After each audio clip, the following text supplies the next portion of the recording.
foreign countries. If you're like me and you've travelled to multiple different countries around the world, whether it's in a camper van, a motorhome, or whether you're going on holiday or abroad and you're renting a car, having something like an IDP is going to be so beneficial going forward. Me and Evie, we're heading to Albania in just a couple of weeks on holiday, and an IDP is going to be very necessary when we get to that country. So I'm just hiding my address so no weirdos turn up at my house, but this is actually recognised in over 150 countries around the world. I genuinely think that if you got pulled over in a foreign country, if you had any issues perhaps renting a vehicle or a motorbike, whatever it is, this is just going to add that little bit more confidence to you and hopefully to the authority that you're dealing with that, hey, you can safely and legally drive in that country when you have one of these. If you want to pick one up yourself, you can head down to the link in the description where you can get 10% off using the discount code WillsWhereabout10. Head over to the IDA website and get yourself one ordered, because I do think it's going to be pretty handy. Okay, I think we're going to do it. We are going to go to the car park where teenagers visit with their sports cars at all hours of the night and do handbrake turns and throw rocks at vans. Mary, please, baby, please be okay tonight. Wish us luck. Wish us luck.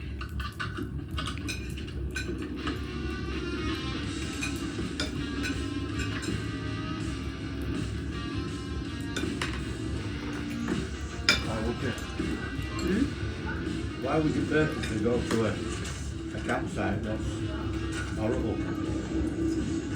It's only got one star outside. Maybe because you want to try it.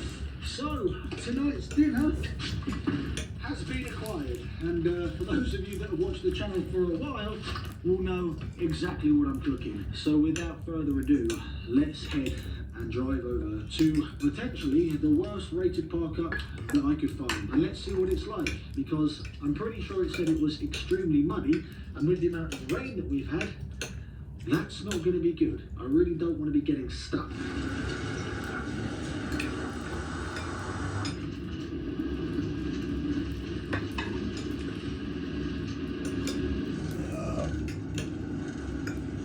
Okay, so the park up apparently is just up here on the left. Here.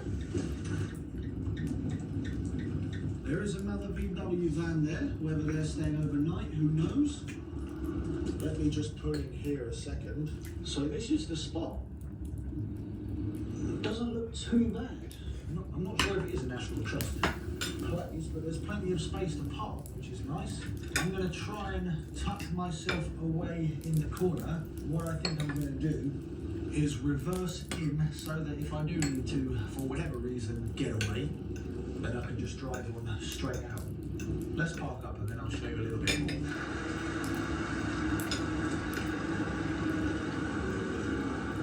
Stuff there.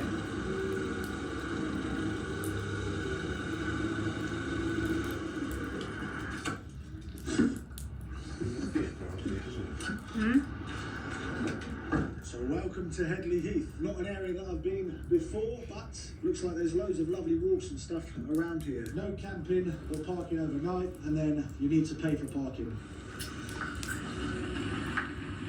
My van life friend is gone. I've got to be honest with you, I'm looking at this place thinking it's bloody gorgeous. Look at this.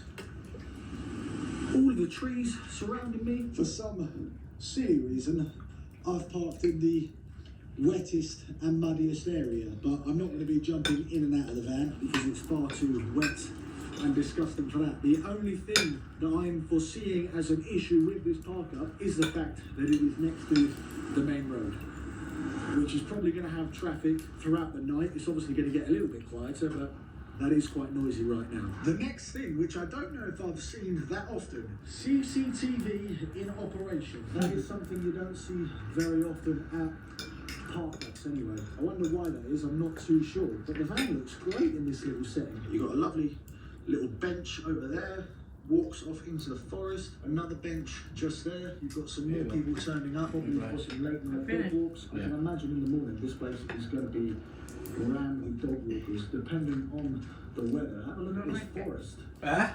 Might get a little bit spooky this evening, but touch some wood. No creepy people come out of the woods and knock on the van.